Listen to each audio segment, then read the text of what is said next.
Good morning, नमस्कार, आदाब, सत श्री अकाल दोस्तों। ये है आपका अपना प्रिय डॉक्टर आदि का शंभू भाई चमानुस आपके लिए लेकर आया आपका मनपसंद program positive karma. Episode number है 1792 और आज की एक विशेष कहानी जिसका शीर्षक है मां तुम ऐसी होती हो। शुरुआत करता हूं इस कहानी की कुछ इस प्रकार। विमल बहुत परेशान था।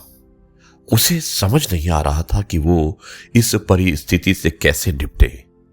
वो अपनी मां को बहुत चाहता था, लेकिन उसकी पत्नी और बच्चे उसकी मां से बहुत दूर भागते थे क्योंकि उसकी मां की एक आंख नहीं थी। साथ ही उसकी कमर भी 90% झुकी हुई थी। वैसे वो अपना काम खुद कर लेती थी, लेकिन फिर भी वो उसकी पत्नी और बच्चों के लिए हमेशा खटकती है।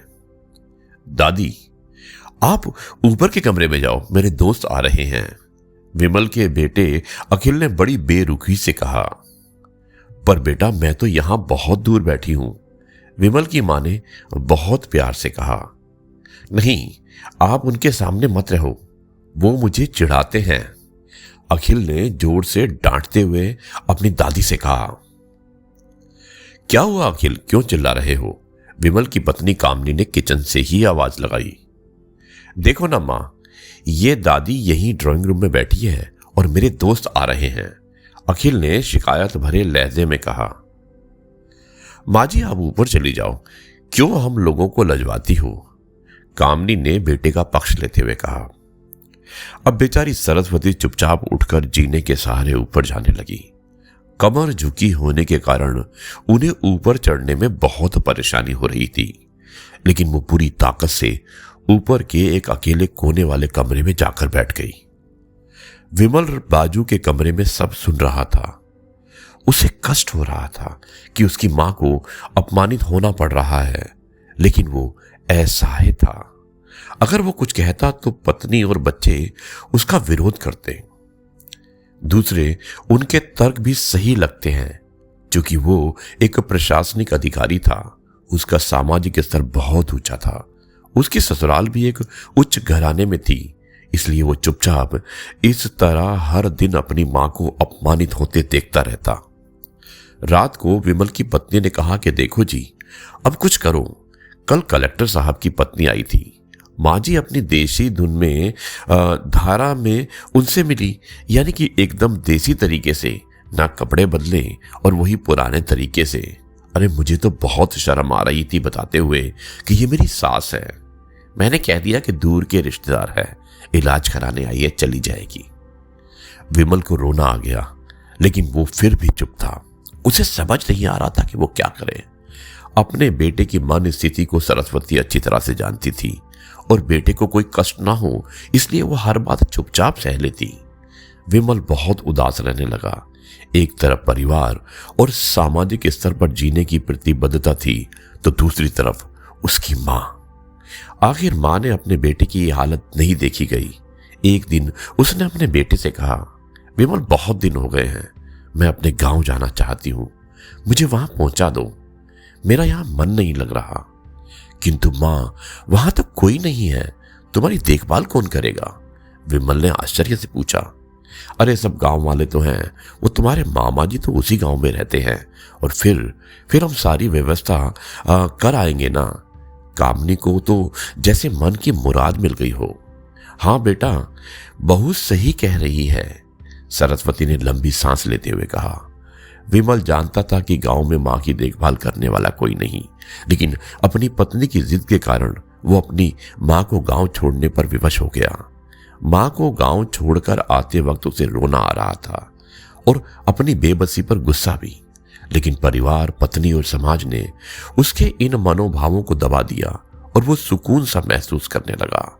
कुछ दिनों के बाद उसके चाचा, जो अमेरिका में रहते थे, आने वाले थे।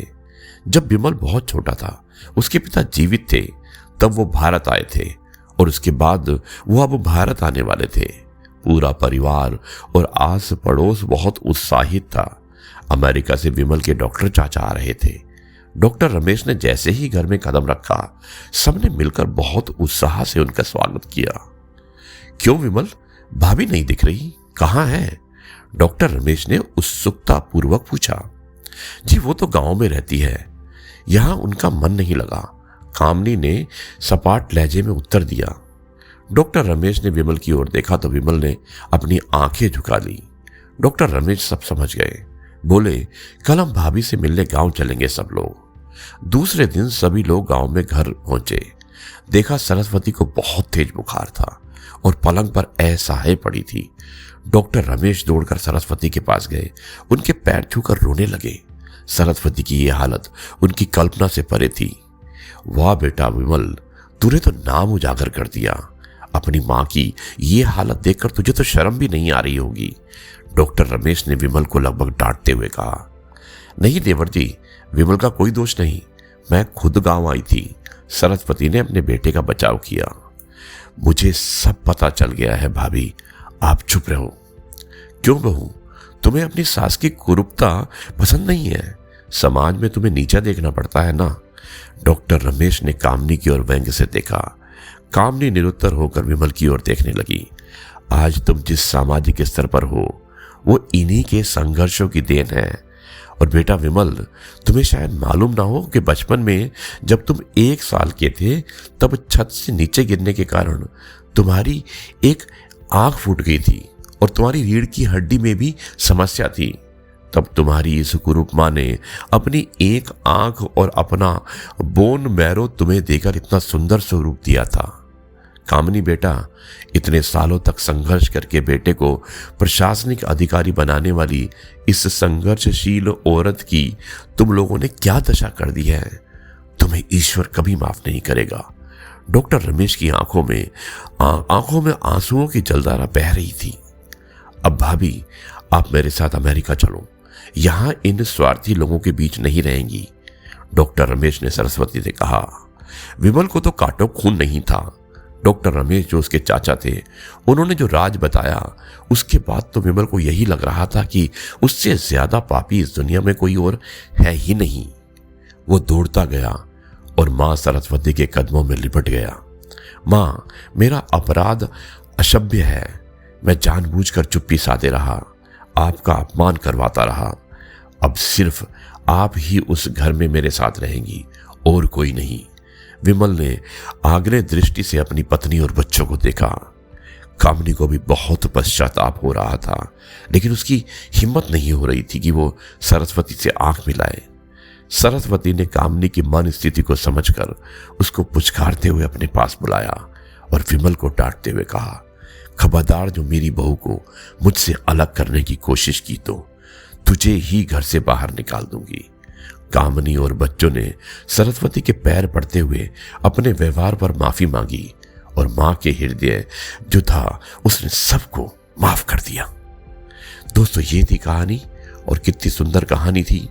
मां तुम ऐसी होती हो। जी हाँ, सारी माएँ ऐसी होती हैं। अपनी माँ से कभी भी अलग मत होइए और उन्हें हमेशा खुश रखिए। यही मैसेज है आज की इस कहानी का।